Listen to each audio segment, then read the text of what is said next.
Listen, guys, if you're looking for a stacked NBA 2K19 account, an account with a high overall, maxed out badges, and everything you could want, hit up my boy Sports TMB. The link to his Twitter will be in the description, man. Tell him that I sent you, and he will hook you up. Listen, man, I've been seeing some requests for a slasher tutorial tips video. If you would like me to break down how to dominate on a pure slasher, get this video to 3,000 likes, and I'll drop that for you guys. Other than that, enjoy the video. What we do here is go back.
Ladies and gentlemen, it's been a while since we did one of these, but it just seems like every slasher video I post, you guys are asking for the build. What's the build? What's the jump shot? What's the animations? What's the dribble moves? So here is my full slasher build, okay?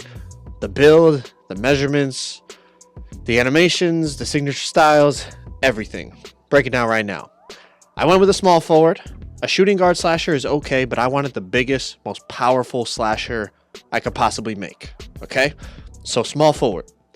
Obviously, I went with a pure slasher. You see here, the shooting's not that great. Great athleticism, great dunking, everything else. It's a pretty solid all-around build. Not many stats below a 70. Now, if you are not satisfied with a pure slasher, a two-way slasher is also a very, very good slasher build this year. Very comp build. Pro-Am, good in the park, stage, all those things. Okay? You see the differences there. You can check it out for yourself in more detail. Badges. Pure slasher. Obviously, you get the 5 Hall of Fames. Great inside badges, right? You know, Relentless, Posterizer, Lob City, Gold Acrobat, etc., etc.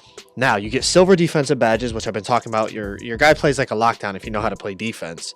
And you get bronze corner, bronze hustle rebounder, and bronze bruiser. Very, very important badges to use this build to its maximum capacity. Now, the two-way slasher I was talking about, I just want to show you what it changes. You still get Lob City and Posterizer Hall of Fame, which is really, really good. Those are two very, very important badges. But those defensive badges go up to gold. Pick Dodger, Pickpocket. Now your defensive stopper stays at silver, but you get silver bruiser as well.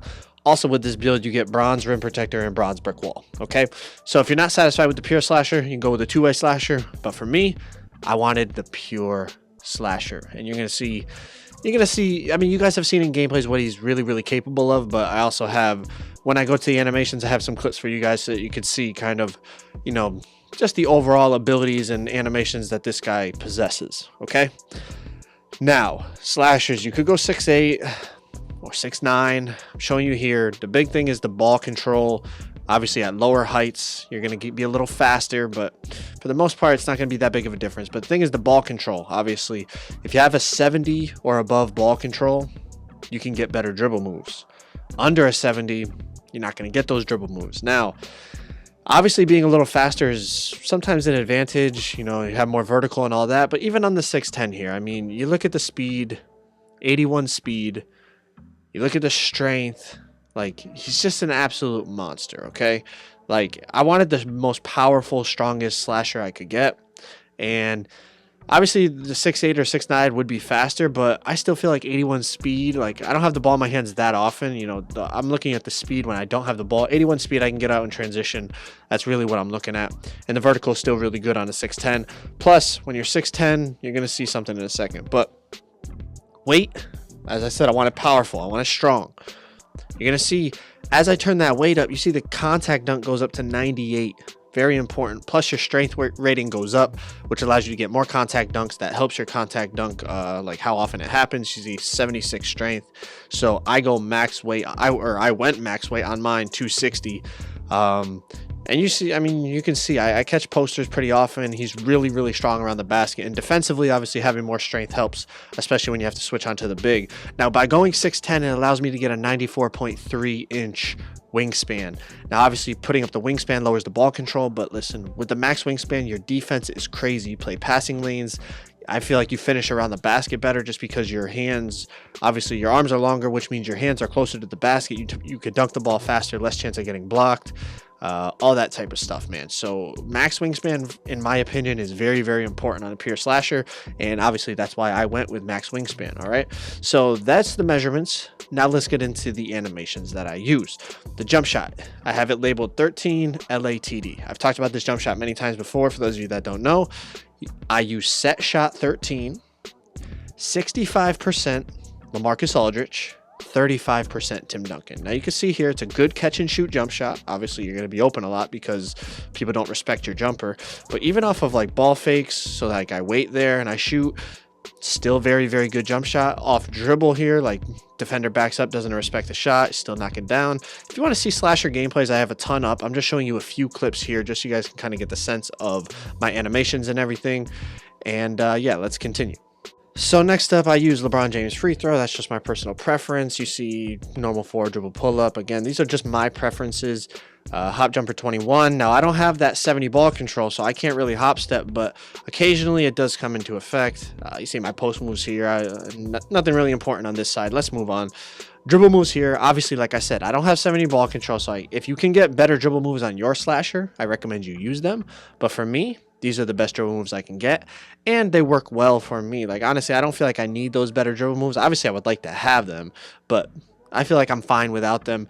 The way I use my slasher, you guys have seen, performs just fine. Now, this triple threat, normal 5, I just want to show you the way he holds the ball very low. It's really good on jab steps and stuff out of the corner. So you see here like how I utilize the triple threat, use a jab step and get to the basket. Just something for you guys to think about. It's a really good and really effective way to use the triple threat. I love normal 5 just because of how low he holds the ball. Now layups, I use James Harden. Layups affect your Euro steps, and Euro steps are very, very important in this game. Especially on your slasher, you need to learn how to Euro. You see this Euro step into a contact dunk, pretty crazy. I think James Harden is the best layup package for that. Dunk packages, I only use 3. I use baseline reverses off 1, straight arm tomahawks, and cradle dunks. 3 quick, efficient, very difficult to block dunks. Okay, that is what I'm looking for. You see the straight arm tomahawks, it's literally off one leg, cock it back a little bit, but basically flush it down as fast as possible. You don't want to be getting blocked on your dunks if you're playing competitively. Obviously, I'll put on other dunk animations if I'm just fooling around in the park, but in competitive games like Pro Am and stuff, these are the dunks I'm using. Cradle dunks, best dunk to have on a fast break. I mean, you see here, like we outlet it, boom, I'm out. There's no way when they're behind me, they're going to block that cradle dunk. So it's very, very important you have that on. And like I said, baseline reverses off 1. You notice all my dunk packages are off 1. You don't want any off 2, really. Reverse is just something, so if I drive baseline out of the corner, if I don't want to go up on the strong side, I can reverse to the weak side. Pretty self-explanatory. Now, alley-oops. Alley-oops are really overpowered this year. You got to have all the alley-oops on. Obviously, you're a pure slasher. Why wouldn't you? I can make a whole tutorial about how to use your slasher, honestly, if you guys would like, but I don't know how many people would like that. If you would like that, comment down below. You'd like the tutorial. I could talk about positioning for lobs, Euro steps, shooting. I could talk about all the aspects of how to utilize your takeover, how to play defensively, all the tips I could give you guys. But I don't know how many people really use a slasher that would be interested in that. All right, but anyways, yeah, alley-oops, make sure you have them on. Obviously, they're really overpowered. And besides that, I mean, contact dunks, obviously, that's one of the main reasons you make a slasher. That's the fun factor of it. And when you're in takeover, honestly, you can get contact dunks like crazy, and it's actually a really efficient way to get your team 2 points. But anyways, man, that's the animations.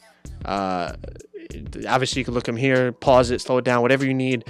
I hope you guys enjoyed the video, man. Drop a like, subscribe if you guys are new, all that stuff. I appreciate it. Also, let me know if you want that slasher tutorial. I'll bring that to you guys. If not, you guys have a good day. I'm out.